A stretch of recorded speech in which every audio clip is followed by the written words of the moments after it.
देख पा रहे हैं परिवार का रो रो कर बुरा हाल। आपको बता दें जो आप सभी से नमस्कार। खबर जड़ से डिजिटल देख रहे हैं आप और मैं आपके साथ उज्जवल हांडा। इस वक्त फरीदाबाद के सेक्टर 3 में मौजूद है और खबर यह है कि अपने बड़े भाई को अपने घर बुलाकर जिंदा जला देने की खबर सामने आई है। परिजन सामने है, पूरा जानने का प्रयास करेंगे क्या मामला है। क्या नाम है आपका? जी मेरा नाम शिमला है। और उनका क्या नाम है? उनका रामस्वरूप है। कितनी उम्र होगी रामस्वरूप? 60 साल है जी। क्या हुआ था? पूरी घटना बताइएगा, क्या हुआ था? जी उनको यहाँ से 6 तारीख को उनके लड़के का फोन आता है कि उन्हीं का ही उनके पापा का लड़का फोन आता है, ताऊ के लड़के का जी कुआं पूजन है आ जाना। तो क्या कहते उन्होंने बुलाया वहाँ से, फिर वहाँ गए, उनको मौका नहीं लगा, फिर वो बात में लेके गए थे। बात में ले जाके 10-12 दिन दूसरे ताऊ के घर रुके थे, वहाँ से झूठ बोल के ले गए। चल बाबा चल, वहाँ पापा जा नहीं रहे थे कि मैं नहीं जा रहा, ले गए बाबा, बात भर के आएंगे। पापा रोते रोते फिर वहाँ से बात भरने गए, कन्यादान भी कर दिया। कन्यादान वान करके वो लेट गए, थक गए थे, वो लेट गए थे। वहाँ से उन्होंने अपने लड़के को भेजा। पहले तो देखो कोई जाग तो नहीं रहा है, फिर उनका लड़का सुने से लेके गए, बाबा चल तेरे को पापा बुला रहे, पापा बुला रहे। पापा बोले कि मेरे को क्यों बुला रहे, कि ना पता मेरे साथ चल। पापा चले गए वहाँ से ले जाके जहाँ पे शादी थी वहाँ तो उन्होंने कांड का मौका नहीं लगा। जब दूसरी गली में ले जाके उन्होंने पहले तो 2 पैक दारू दी। पापा मना कर रहे थे मैं नहीं पीऊंगा, उन्होंने जबरदस्ती पिला के उनके साथ फिर हादसा किया, उसको जिंदा जला दिया। पापा बाहर निकल के आ रहे थे तो दूसरी ताऊ की लड़की आती, वो कपड़े बदलने जा रही थी, उन्होंने देखा बाबा जल के आ रहे। उन्होंने पानी डाला, किसी ने तौलिया डाला, वो बंदा खड़ा खड़ा देख रहा था, कह रहा समाधि जल रही है, समाधि जल रही है, तेरे बाबा की समाधि जल रही है। ये सब कर रहा था सोनिया सोनिया पहले भी कोई दुश्मनी वगैरह थी? जमीन के ऊपर ही लड़ाई होती थी, जब भी जाते थे जब भी जमीन के ऊपर लड़ाई होती थी, जब भी जमीन के ऊपर लड़ाई बाजती थी। अब उन्होंने मंदिर बनाया था, अब उन पता नहीं जी उसके बाद क्या हुआ क्या नहीं। हम तो यही पे थे, हमारे भाई भी यही थे। तो कहाँ पर उन्होंने ये हादसा किया था? कौन सी जगह? कारोड़ा गांव में। घरोड़ा गांव में? कारोड़ा अलवर जिला, राजस्थान, अलवर में पड़ता है। बोलचाल बंद था भाइयों के बीच में। अब प्यार से बुलाया था उनको कि इस कुआं पूजन में आ जा, तो सबके कुआं पूजन में आता, तो हमारे आ जा। पापा बोले नहीं मैं नहीं आ रहा, कि तू आ जा। पापा चले गए, वहाँ से तो मौका नहीं लगा, फिर बाद में लेके गए। बाद में ले जाके जब उन्होंने दूसरी गली में हादसा किया था, वो बंदा खड़ा खड़ा देख रहा था, वहाँ पे कोई नहीं था, उसके बेटा थे और क्या कहते कालिया नाम है उसका, और उसका सोन है, उनकी बहन की लड़की एक उनकी बहन का लड़का था, उसका नाम हमें भी नहीं पता।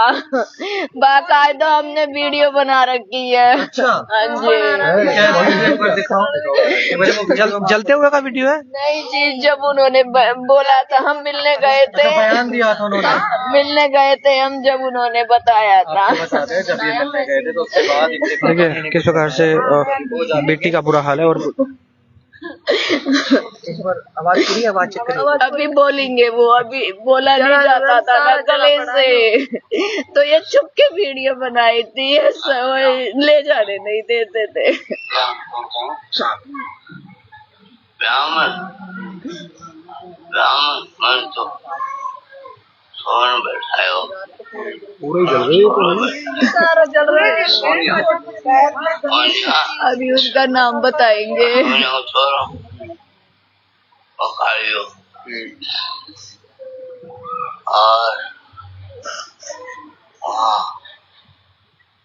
और कमला का लड़का, कौन तो है कौन सा उन्हें भी नहीं पता। मैं तो जानू करना चाहूँ। इसमें ठीक से आवाज नहीं आ रही, क्या बयान दिया आखिरी समय पर, आप ही बता दो।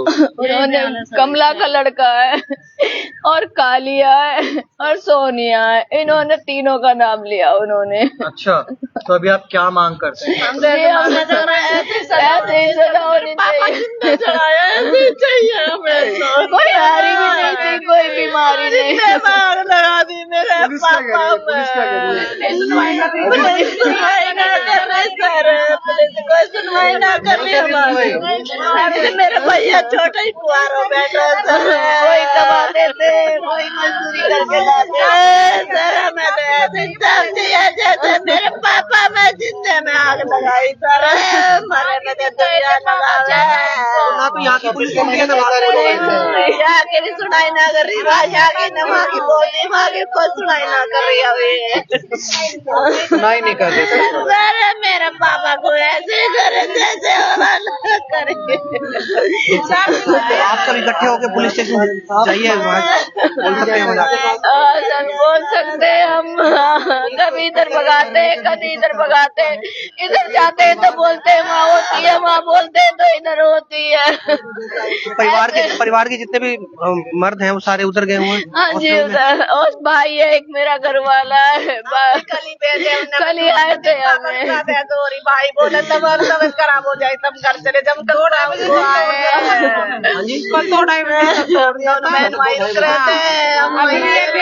घर पे हम पता लगी कर लिया मैं, ये रिपोर्ट नहीं ली कतई। 29 तारीख को रात को जले थे, वो जलाए गए थे 9:30 बजे। हमारे पास सुबह फोन आता 6 बजे। उसके बाद कभी इधर गाड़ी को ले जाते, कभी इधर ले जाते, कभी एक हफ्ता हो गया। एक हफ्ता हो गया, कोई सुनवाई नहीं हो रही। जाते भैया भी तो देखने जाएंगे, जो आज मेरे पापा के जिंदे में आग लगा थे तो मेरे भैया को यहाँ लगाएंगे। हम भी जान लग जाए तो हमें भी लगा देंगे। वो हमें तो ऐसे इंसाफ चाहिए जैसे वहाँ मेरे पापा के साथ कोई फोन नहीं करा, अभी तक फोन करके उन्होंने पूछा भी नहीं है कैसे है कैसे नहीं है, उन्होंने अभी तक भी फोन नहीं करा है। ना वो देखने आते हैं, ना कुछ जो दूसरे ताऊ के लड़के वो आते हैं देखने के लिए। पता चलता है कि उन्होंने ही करा है सब। उन्होंने किया है, अब बार बार उन्हीं का नाम लेते गए थे। जो सर जो लड़की है ना वो खुद वे कह रही है उसने ही करा है, उसने आग लगा के खड़ा कर, जब कह रहे तेरे बाबा की सब्जी जल रही, तेरे बाबा की सब्जी जल रही, खड़ा होकर देख रहा नो भी ना कोई छोड़ के गए थे। उसका लड़का है वो आ नहीं रहा आप सभी इकट्ठे होकर पुलिस स्टेशन जाएंगे ताकि कार्रवाई हो। अभी गए हमारे पुलिस गए हुए हैं, ये 3 सेक्टर वाली पुलिस गए थे, दोबारा गए हैं, पहले वहाँ सुनवाई न करे, अभी इसी में गए। आप ये देख सकते हैं पूरा मामला आपने सुन लिया है कि रामस्वरूप, क्या उम्र थी उनकी? रामस्वरूप 60 साल की उम्र रामस्वरूप जी की। 6 अप्रैल को गए थे। 6 अप्रैल को गए थे।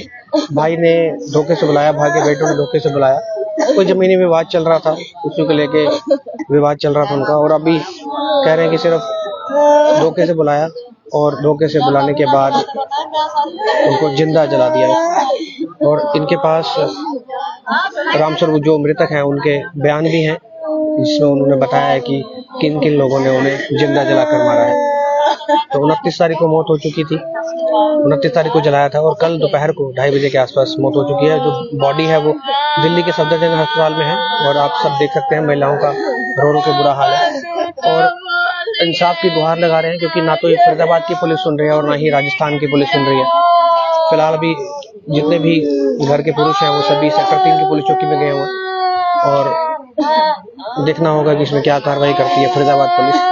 60 साल के रामस्वरूप जी ने भाई द्वारा ही घर बुलाकर कोटू का गांव बता रहे हैं, अलवर जिला और राजस्थान में गए थे वो, और जहां पर उन्हें जिंदा जला दिया गया। तो आप सभी से रिक्वेस्ट खबर को शेयर करें और देखना होगा इसमें फरीदाबाद पुलिस क्या एक्शन लेती है। ये सभी परिवार की महिलाएं हैं जिनका रो रो कर बुरा हाल। खबर को शेयर करें, किसी और खबर के साथ दोबारा जुड़ेंगे आपके साथ। खबर जड़ से डिजिटल देख रहे हैं आप और मैं आपके साथ बहुत बहुत धन्यवाद।